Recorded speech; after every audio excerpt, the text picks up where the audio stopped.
అందరికీ నమస్కారం. నా పేరు రమ. మిస్ మ్యాచ్ చివరి భాగం. రచయిత గీతాంజలి గారు. కూతురు పుట్టిందంటే తనతో పాటు పరువు పెరిగినట్టు ఫీలవుతారు మా ఇంట్లో. అలాంటి ఒక పరిస్థితుల్లో పెరిగిన అమ్మాయి నీకోసం అమెరికా తన కుటుంబాన్ని వదిలి వెళ్ళింది అంటే తనకి నీ మీద ఉన్న ప్రేమ, ఆ ప్రేమకి నువ్వు అర్హుడివి అని తన నమ్మకం. కానీ కుటుంబం ఆ రోజు మేమిద్దరం ఆ ఆలోచన చేయలేదు. 20 ఏళ్ళు గుండెల మీద పెట్టి పెంచుకున్న కూతురు వెళ్ళిపోతే ఆ తండ్రే కాదు ఏ తండ్రైనా అలానే రియాక్ట్ అవుతారు. ఒక ఆడపిల్ల తల్లిగా నాకు కూడా ఇప్పుడిప్పుడే అర్థమవుతోందది. అది తల్లిదండ్రులుగా వాళ్ళ తప్పు కాదు. వాళ్ళకి అర్థమయ్యేలా చెప్పలేని మన తప్పు. వాళ్ళేం ఐఎస్ఐ టెర్రరిస్టులు కాదు కదా! ప్రేమతో చెప్తే వింటారు. అంత ఓర్పుగా మనమెక్కడ చెప్పాం? ఎవడో ఒక అబ్బాయి వచ్చి, "నేను మీ అమ్మాయిని ప్రేమిస్తున్నాను ఇచ్చేయండంటే" ఇచ్చేయలేం కదా! మావయ్య అలా రియాక్ట్ అయినందుకు అక్కీ మీద తనకి ప్రేమ లేనట్టా? నీకు తన మీద ఎంత ప్రేముందో అంతకంటే 100 రెట్లు ఆకాశమంత ప్రేమ అక్కీ అంటే మామకి.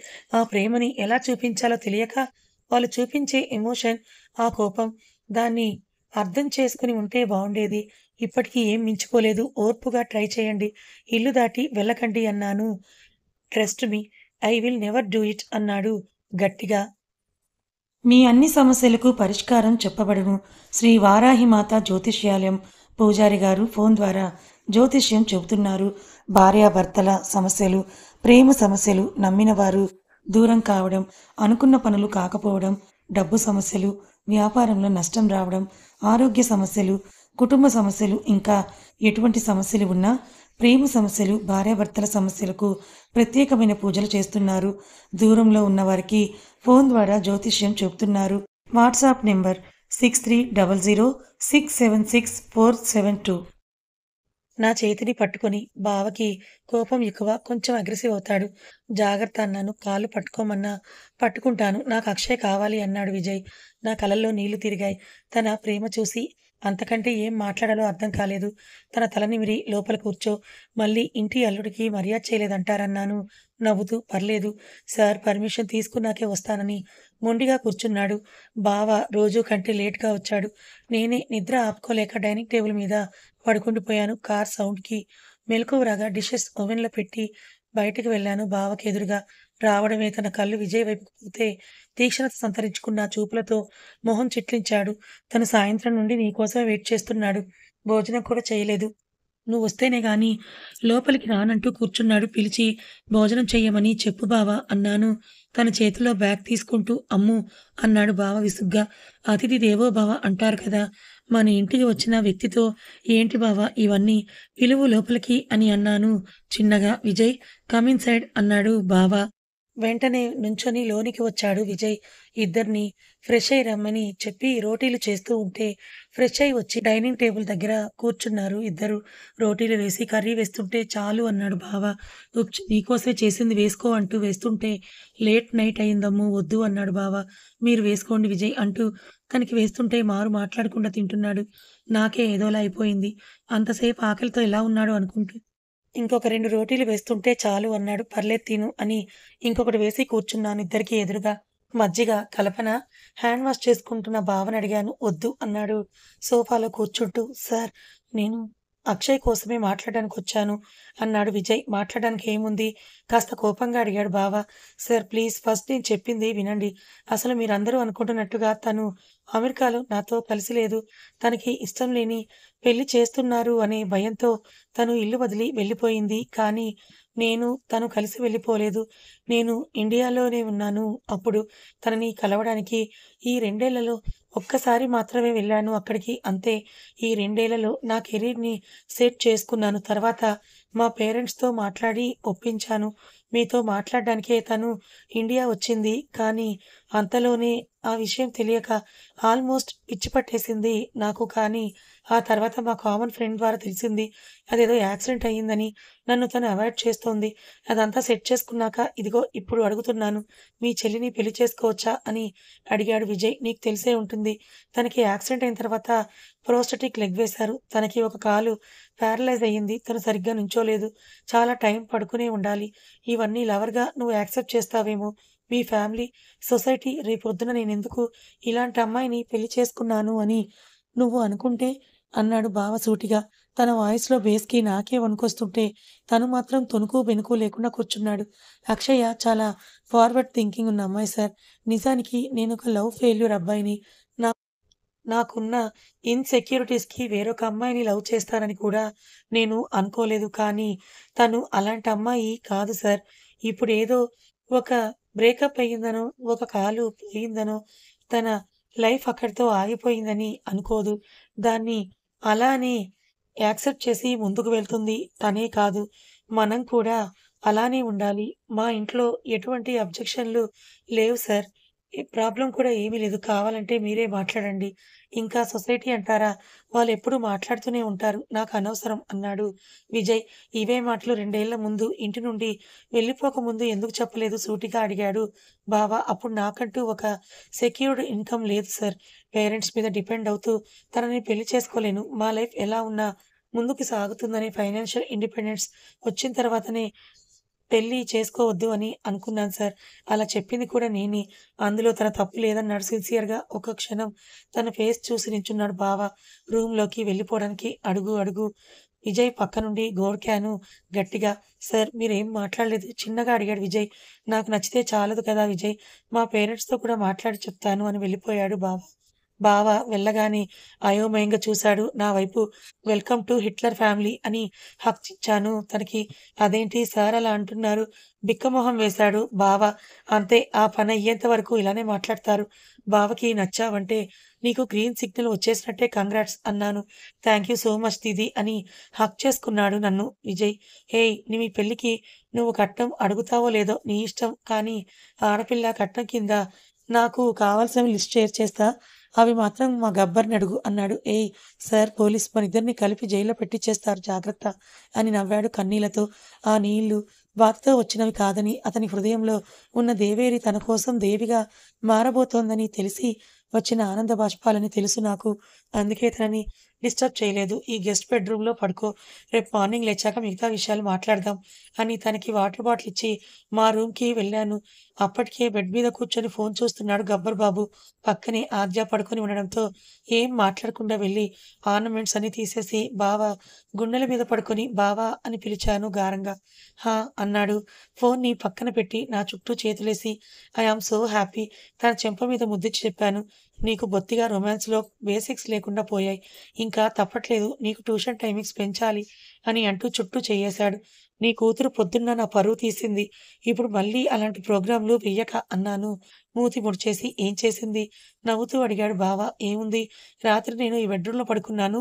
అక్కడ ఎందుకు నిద్రలేచాను అని అడిగింది. ఏం చెప్పాలో అర్థం కాక తల కొట్టుకున్నానన్నాను. మళ్ళీ తీసుకొని రాలేదా నువ్వు? అన్నాడు బావ. ఎక్కడ తీసుకొచ్చేది? రాత్రి చాలా లేట్ అయింది కదా! పొద్దున లేట్‌గా లేచాను. వెళ్ళిపోతావని టిఫిన్ వండి వారుద్దామని అనుకున్నాను. అంతలోనే అదే లేచిందన్నాను. ఈసారలా అడిగితే నీకు తమ్ముడు కావాలంటే అలానే లేవాలని చెప్పు అన్నాడు బావ. ఛీ! నేను చెప్పను. నీకు కావాలంటే నువ్వు చెప్పుకో అని అన్నాను గారంగా. అప్పటికే బావ మాటలకి నా చెంపలు ఎర్రగా మారిపోతుంటే సిగ్గు ముంచుకొచ్చేసింది. తన ఒళ్ళో నేను కూర్చుంటే బావ భుజం మీద తలవాల్చి కళ్ళు మూసుకొని నేను మాట్లాడే మాటలు వింటున్నాడు బావ. ఎప్పుడు నిద్రలోకి జారుకున్నాడో గాని నా భుజం మీద పడుకున్నాడు బావ. నెమ్మదిగా తనని వెనక్కి జరిపి నుదుటన ముద్దిచ్చి బ్లాంకెట్ లాగి పడుకున్నాను పక్కనే.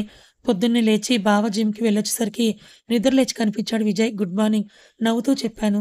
మార్నింగ్ అని సోఫాలో కూర్చోగానే కాఫీ అన్నాను. అని తలూపి ఆద్యని పిలిచాడు రమ్మని. నా వైపు చూసింది వెళ్ళనా అన్నట్టు.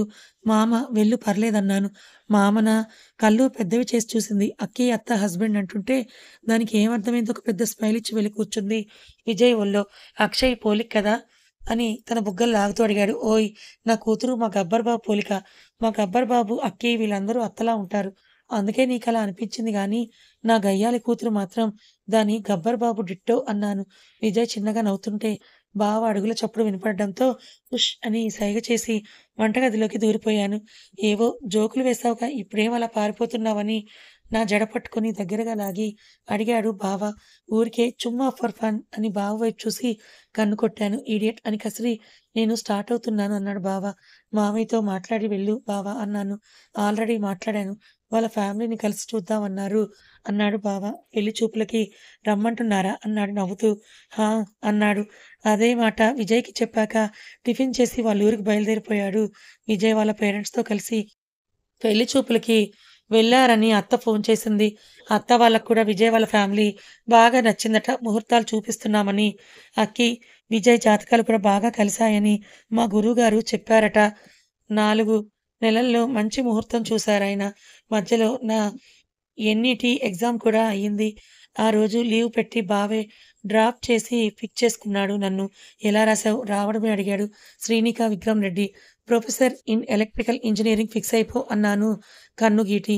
ఆ రోజు ఇంట్లో డిన్నర్ అయ్యాక టీవీ పెట్టుకొని చూస్తుంటే నన్ను పక్కకి తోసేసి న్యూస్ ఛానెల్ పెట్టాడు బావ. ఏయ్! నా రిమోట్ వదులు అని బావ చేతిలోని లాక్కుంటే ఆ సినిమా తీసి న్యూస్ పెట్టవే అని నా దగ్గర నుండి రిమోట్ లాక్కున్నాడు బావ. మా ఇద్దరి గొలలో మేముంటే టీవీ రిమోట్ తీసుకొని 'కోకోమెలన్' పెట్టింది Aadya. Baby shark doo doo doo baby shark doo mommy shark doo అని పాటొస్తుంటే అయోమయంగా మొహాలు చూసుకున్నాం బావ నేను. ఆద్య టీవీలో లీనమైతే నా నడుం చుట్టూ చెయ్యి వేసి చిన్నగా నొక్కాడు బావ. తన చేతి మీద చెయ్యేసి ఆద్య పడుకుందాం పద అని లేపి బ్రష్ చేయించి పడుకోబెట్టొచ్చేసరికి టీవీలో అమృతం చేతిలో స్వీట్ కార్న్‌తో రెడీగా ఉన్నాడు బావ. సోఫా మీద బావ ఒళ్ళో కూర్చొని అమృతం చూస్తూ పడుకున్నాను ప్రశాంతంగా. ఆ రోజులు అలానే గడిచి అక్కీ పెళ్లి దగ్గరికొచ్చేశాయి. పెళ్లి పనులు శరావేగంతో జరుగుతూ ఉంటే గబ్బర్ బాబుకి హ్యాండిచ్చి పుట్టిల్లు కమ్ అత్తింటికి జంపయ్యాం నేను, ఆద్య. పెళ్ళికి 2 రోజుల ముందే వచ్చాడు బావ. విజయ్ వాళ్ళు రిసెప్షన్ పెట్టుకుంటామని చెప్పడంతో పెళ్లి మొత్తం తెలుగు స్టైల్‌లోనే చేయడానికి ఫిక్స్ అయ్యారు. పెళ్లి ముందు రోజు ఇంట్లో అందరు చుట్టాలు ఉన్నారు. అక్కీని పెళ్లి కూతురిని చేస్తుంటే నా ఎన్‌ఈటీ రిజల్ట్స్ కూడా వచ్చాయని నోటిఫికేషన్ వచ్చింది. కంగారుగా చేయి కడుక్కొని మేడ మీదకు వెళ్లి సిగ్నల్ రాక నా ఫోన్‌ని 2 సార్లు బాది రిజల్ట్ చూశాను. క్వాలిఫైడ్ ఆ ఒక్క మాట చూడగానే నా కళ్ళలో నీళ్లు కారిపోయాయి. బావని వెతుక్కుంటూ కిందకు వెళ్లి వర్కర్స్‌తో మాట్లాడుతున్న బావ చెంప మీద ముద్దిచ్చి ఐ గాట్ క్వాలిఫైడ్ బావ అన్నాను. కంగ్రాట్స్ అంటూ నా నడుం చుట్టూ చెయ్యి వేసి ఎత్తుకున్నాడు బావ. జాగ్రత్త నా పొట్ట మీద చెయ్యేసి చెప్పాను. ఇంకా లేత నెలలు దానికి జాగ్రత్త అంటూ అరిచింది అమ్మమ్మ. వీడు నీ పార్టీయే రాకుండానే తిట్టిస్తున్నాడు నన్ను అని నవ్వి జాగ్రత్త అన్నాడు బావ. అని తలూపి వెళ్ళిపోయాను లోపలికి. అక్కీ పెళ్లి కనుల పండుగగా జరుగుతోంది. కొందరి గుసగుసలు, వాళ్ళు పనికిరాని వాళ్ళ మాటలు వినిపిస్తున్నా అవి పట్టించుకునే స్థితిలో ఎవ్వరూ లేరక్కడ. తెల్లటి మధుపర్కాల్లో ఇద్దరు లక్ష్మీదేవి, శ్రీ విష్ణువులా కనిపిస్తూ ఉంటే అప్రయత్నంగా కళ్ళు తడారాయి నాకు. అక్కీ మెడలో 3 ముళ్ళు వేసి తన భార్యగా చేసుకొని నుదుటన ముద్దిచ్చి కూర్చున్నాడు విజయ్. సప్తపది నడవమని పంతులు గారు చెప్పడంతో వీల్ చైర్‌ని తొయ్యడానికి ముందుకి కదులుతూ ఉంటే వినయ్ అక్కీని 2 చేతుల్లోకి ఎత్తుకొని సప్తపదిని కంప్లీట్ చేశాడు విజయ్. అక్కడ జరిగిన దృశ్యానికి అందరి కళ్ళు చెమ్మగిల్లుతుంటే మనస్ఫూర్తిగా ఆశీర్వదించాం అందరం.